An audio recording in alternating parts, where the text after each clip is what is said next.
Hey everyone, welcome back to my kitchen. This is Cece, and today I thought we would get a little global, and we are going to be trying a Polish dish, and it is called haluski. Hopefully I'm saying that right, and any Polish people out there, if I mispronounce it, I apologize, but it is the most comforting food ever.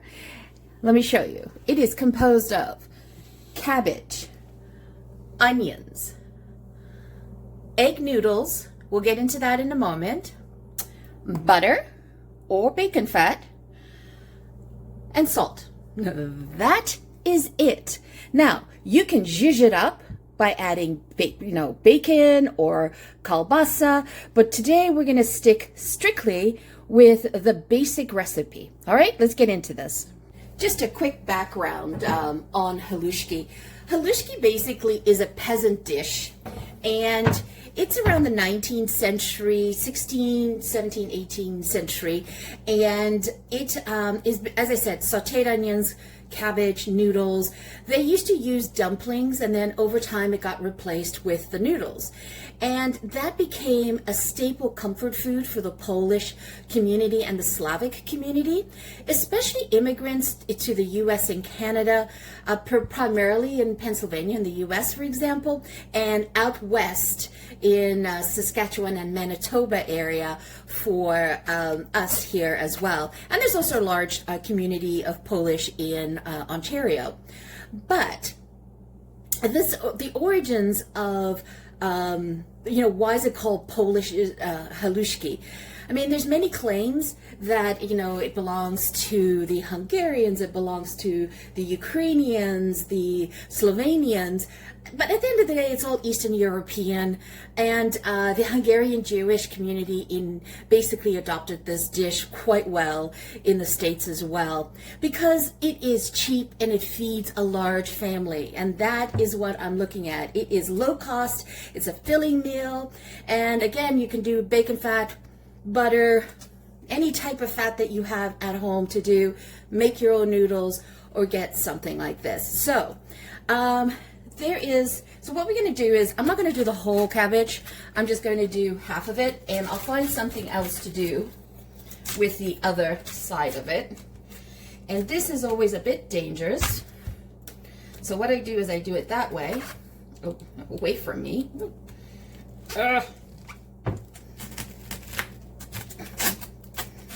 I got it stuck. Hold on.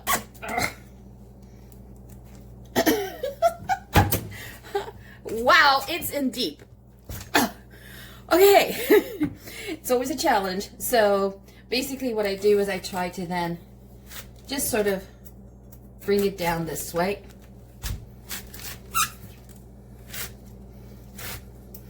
Okay, and then I'll do the other side. Try not to go all the way around, because what I'm trying to do is I actually am trying to keep the cabbage on the stalk as well, in case I need that for the next recipe that I'm going to make. So let's just break this apart. Okay. Cabbage, I mean, it used to be one of the cheaper vegetables out there, but lately, I'm not quite sure about that. It's gotten up in price. And this keeps really well in the fridge. So wrap it up in saran wrap with some foil. Keeps for a few weeks in the fridge, absolutely fresh. Okay. What you're going to do is you're going to take out your outer leaves. Any ones of the, the gnarly looking ones. And what I do with these is I trim off the gnarly bits that I don't want. And I put it into my freezer bag of vegetables for when I go to make vegetable stock. So we'll keep that there. So what we're going to do is we're going to shred. You're going to shred the cabbage.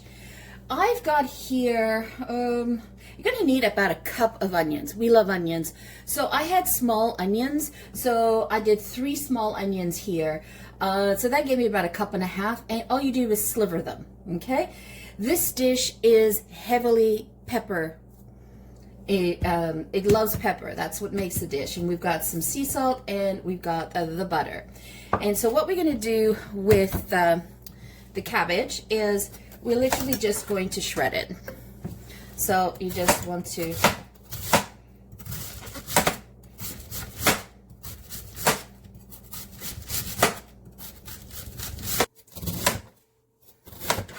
okay. So I shredded, so you can see there, I basically cut them in slices. So what I'm going to do is I'm just going to cut this in half because I don't want super long strings of cabbage. I kind of want to make it the same size as these pastas. Now keep in mind, when you do cook or saute the cabbage, it's going to wilt a little bit. So that's why I just cut it in half and keep it like that. And then that's it. That's all you need. All right. So let's go and get this cooked. Okay. So how much butter do you need? You need a stick of butter. Okay. Half a cup of butter. Oh, you can use bacon fat. Wouldn't bother. I mean, don't use olive oil on this dish because olive oil wasn't predominant in the Polish, Slavic, Hungarian community, right? Wasn't that. So just melt that up. Okay, we're going to saute the onions. You want to put the onions to medium-low because we're not trying to caramelize the onions. We're just trying to make them soft and translucent.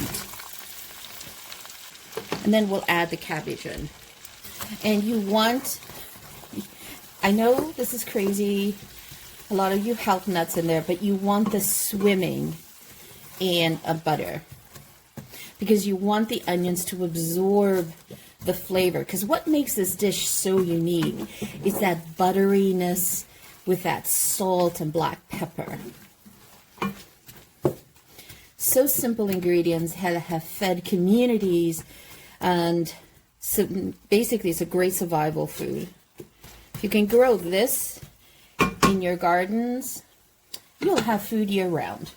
Pinch of salt, and the salt's going to help draw some moisture out of those onions, and just let that cook. It's a really budget-friendly meal. It's quick to make when you get home on weeknights.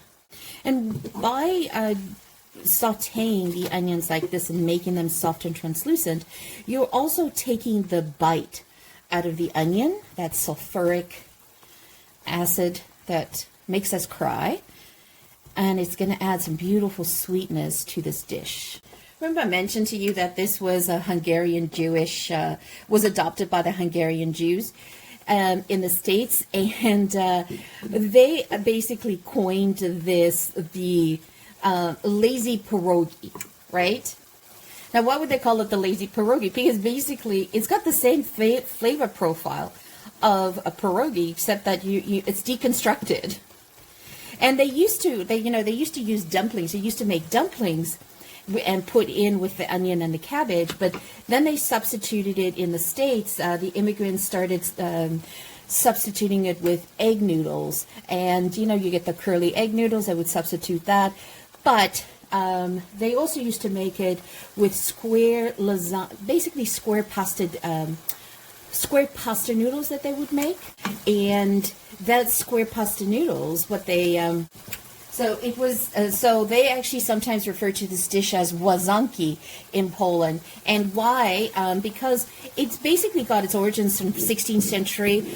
It's almost the version of lasagna. So if you say, anglicized Łazanki, it's Łazanki, right? And that's where the square noodles were introduced into the Polish community. So there's always a ribbon of different cultures running through everybody, right? And we take a bit of this and that and we make it our own. Getting pretty soft and translucent. We'll just give it a few more minutes. Okay, so we're just going to add in the cabbage. And when I'm adding in the cabbage, I'm trying to break up the layers with my hand. Just makes it easier for stirring. Also makes it a quicker stir fry. As I said, there's so many things that you can do with cabbage. And I'm just going to make sure I don't have the core in these. I forgot to take the core out. because I needed the core for another recipe, and then I was chatting away with you guys, and we don't need the core. So tell me in the comments below if you guys have made this dish, or you've made a variation of this dish. Is that part of your family tradition, or will it become your family tradition? I mean, nowadays, with the cost of groceries, this is a great, or I should say non-meat alternative, because I use butter. All right, so let's get all of this sort of melted together. And what we're looking for is we're looking for getting a nice sort of like Maillard reaction on some of the edges of the cabbage. Okay? So you start to get some color here with the onions. And this is where you start layering your first layer of black pepper. They typically do not put garlic in their dish, but if you want to add some more flavor, you could add garlic, but that's not typical. I'm trying to keep this authentic. I'm going to make a variation of a haluski and a łazanki, because my egg noodles that I picked up were not those curly ones. They were flat, wide, broad egg noodles. So it sort of mimicked that square noodle effect that they used to use. Just let that hang for a bit. We'll be back. Okay, so what you're looking for is you're looking for a little bit of color in here. You want to make sure that the cabbage is slightly softened. I like it al dente, and I like my onions sort of like melting into the cabbage. Doesn't that look good? Okay, so we're done on this part. So now we're just going to cook up the noodles, and then we'll put this together. And then you're going to put a tablespoon of salt. And it's important when you're making any type of pasta, you definitely want to salt your water like the ocean, because all of that salt will get absorbed into the noodles as it cooks. All right. Before adding the noodles in, let's bring this to boiling, to a rapid boil. Okay, now that you have the water boiling, a rapid boil, we are adding in these extra broad, see that? Extra broad egg noodles. And just add in the whole bag. And the idea here is that, you know, they would use the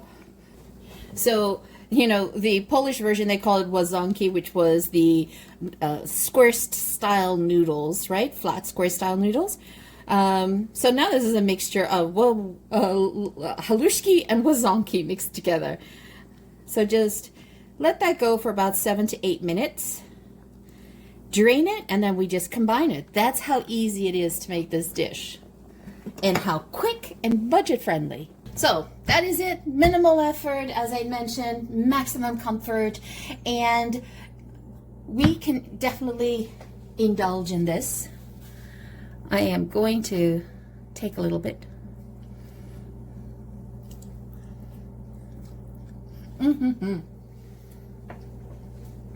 I have to admit, using the egg noodle is a really good idea. Regular pasta, yes, you could do it in a pinch, but the egg noodle adds that extra rich creaminess.